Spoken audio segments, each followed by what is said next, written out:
Hai, saya Oki Subrata dari GadgetSquad.id dan ini adalah review Xiaomi Redmi Note 9 Pro.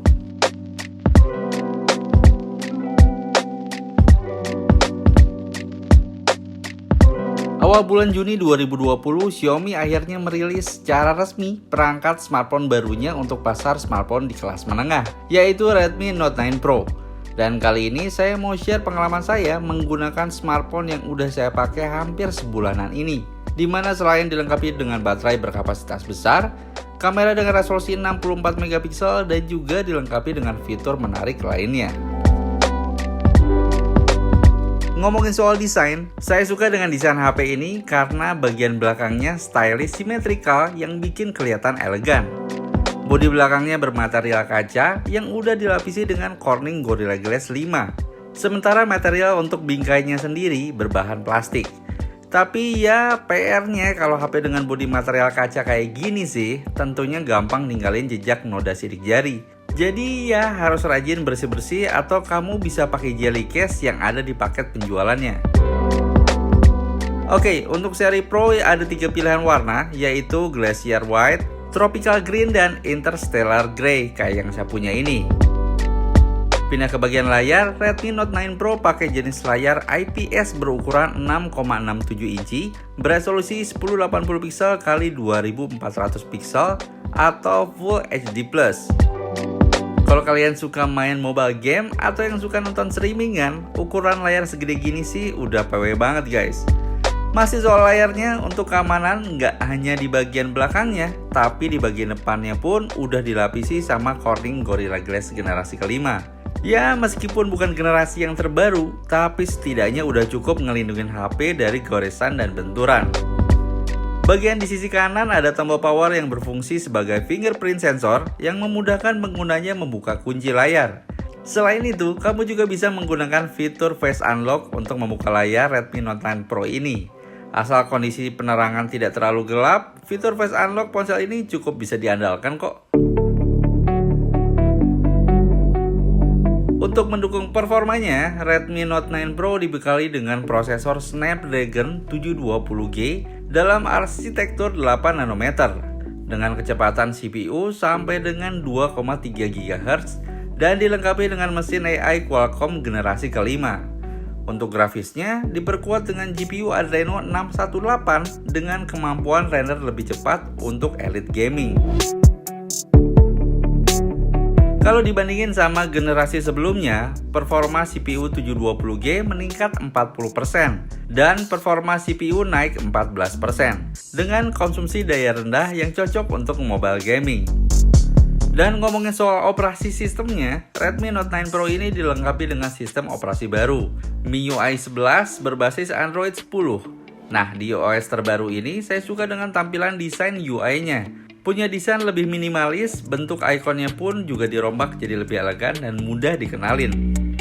Selain itu, salah satu performa yang bisa diandelin dari HP ini yaitu pas saya pakai buat main game.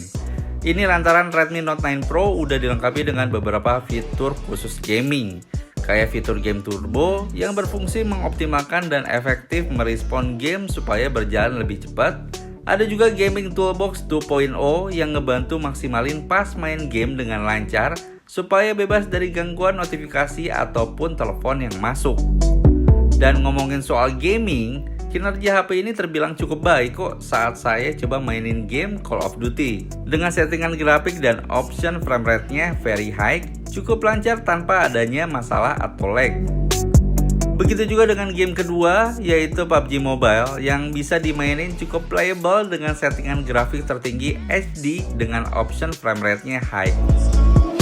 Pada saat saya coba tes menggunakan aplikasi Antutu Benchmark, Redmi Note 9 Pro bisa meraih skor di angka 278 ribuan. Nah, sekarang masuk ke bagian kameranya. Sebelum lanjut, kita lihat dulu spesifikasi lengkap dari kamera Redmi Note 9 Pro berikut ini.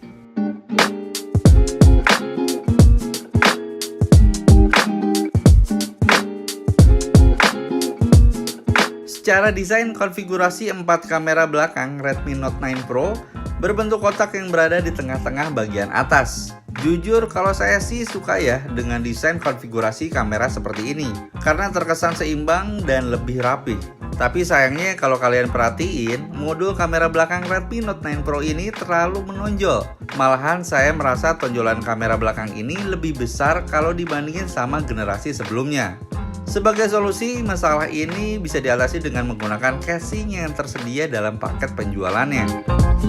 Aplikasi kamera bawaan yang ada pada Redmi Note 9 Pro ini juga menurut saya tergolong cukup lengkap, dengan UI menu yang cukup sederhana sehingga nggak terlalu sulit untuk mempelajari kembali seperti apa fitur-fitur kamera yang diberikan oleh Xiaomi pada HP ini.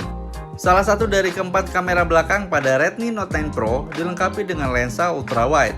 Menurut saya kualitas yang dihasilkan cukup bagus karena tidak menampilkan distorsi gambar pada pinggiran frame. Soal warna, lensa ultrawide cukup bagus meskipun ada beberapa bagian yang menampilkan bayangan terlalu gelap.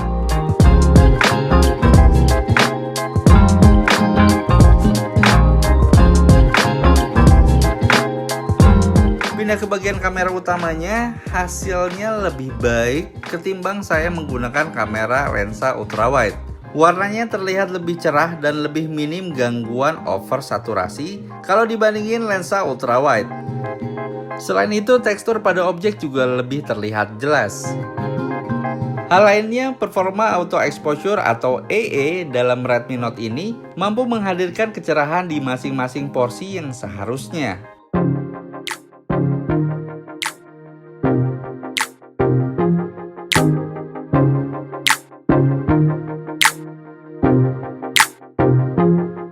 Meski nggak dilengkapi sama lensa telefoto, aplikasi kamera pada HP ini menyediakan pilihan preset zoom 2 kali. Ya, tentu aja zoom ini adalah tipe zoom digital, bukan optik. Meski demikian, hasilnya sekilas mirip seperti zoom optik, walaupun ketajaman detail pada gambar agak menurun ya.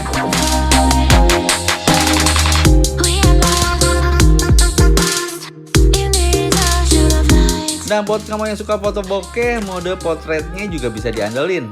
Seperti foto yang saya ambil dengan mode potret, hasilnya cukup memuaskan untuk ukuran ponsel di kelasnya.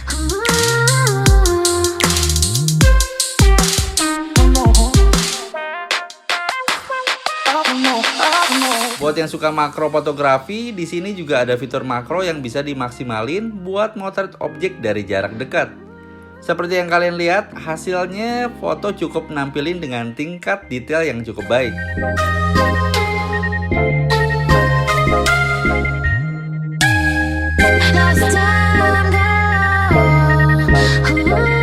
Untuk urusan low light, hasil foto dari kamera utama lumayan baik pada malam dengan penerangan sinar bulan dan penerangan lampu di bawah jalan. Tapi di sini cukup kelihatan ada noise dan tingkat ketajamannya pun juga menurun. Tapi kamu bisa maksimalin dengan opsi night mode. Hasilnya adalah detail yang lebih terlihat dan gangguan noise juga bisa lebih diredam.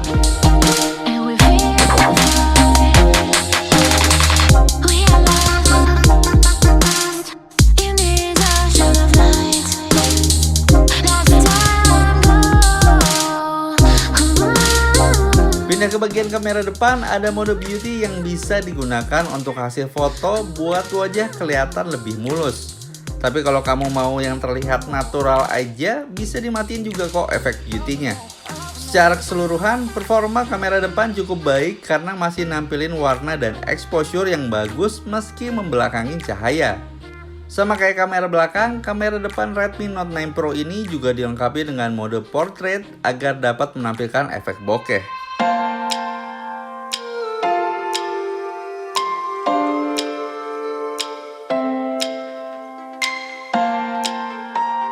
Dari sisi perekaman video, Redmi Note 9 Pro dilengkapi dengan fitur Image Stabilization yang berguna untuk menampilkan hasil video yang lebih mulus saat merekam. Pada saat merekam video Full HD dengan resolusi 1080 pixel 60 fps, getaran tangan dapat diredam dengan cukup baik saat saya berjalan.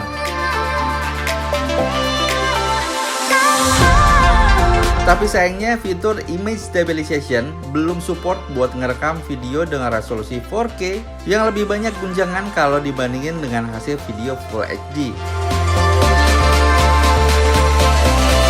Selain itu, untuk membuat hasil video lebih dramatis, ada juga fitur slow motion yang menawarkan mulai dari 96 fps, 120 fps, dan 240 fps.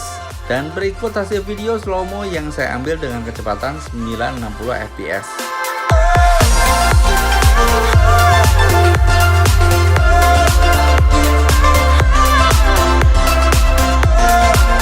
Oke, salah satu hal yang diunggulkan dari Redmi Note 9 Pro ini adalah baterainya yang tergolong besar, yaitu 5020 mAh. So, berdasarkan pengalaman saya dengan kapasitas baterai yang ditawarkan, cukup untuk mengakomodasi kebutuhan saya seharian. Mulai dari chatting, teleponan, streaming, bikin konten, dan main games. Sebagai gambaran, saat saya coba bermain game PUBG Mobile selama 30 menit, hasilnya dalam penggunaan gaming selama 30 menit tersebut, baterai hanya berkurang sebanyak 6%. Tapi tenang guys, kamu juga bisa nikmatin cepatnya pengisian daya yang udah mendukung fast charging hingga 30 watt. Hasilnya, untuk mengisi ulang baterai 5020 mAh ini, smartphone hanya membutuhkan waktu selama 1 jam 30 menit aja. So guys, sekali lagi dibanderol dengan harga 3 jutaan. Menurut saya Redmi Note 9 Pro ini memiliki hampir semua fitur yang cukup lengkap dengan performa mumpuni di kelas menengah.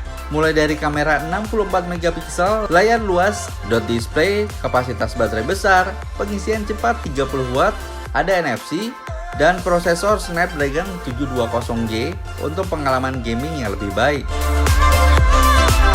Oke guys, sekian dulu untuk video kali ini. Silahkan tulis pendapat kalian di kolom komentar di bawah. Like dan share jika kalian suka dengan video ini. Thanks for watching this video. Saya pamit undur diri. Have a nice day.